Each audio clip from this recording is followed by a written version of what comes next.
Mga kasama, nandito tayo ngayon sa PNP ABSI Group Headquarters at dito makikita nyo sa aking likuran yung mga taxi na kanilang nahuli sa pagtutulungan pa rin ng PNP ABSI Group kasama itong Land Transportation Office at Land Transportation Franchising and Regulatory Board para masawata nga itong mga kolorum na taxi driver na naniningil ng mahal sa kanilang mga pasahero. So sabi ni Director Capoy ng PNP ABSI Group, ang kalimitan daw ng mga taxi driver dito ay mula sa mga terminal o itong airport natin.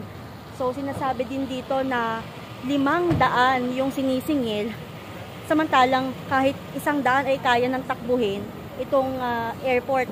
So yan, nakikita niyo sa aking likuran.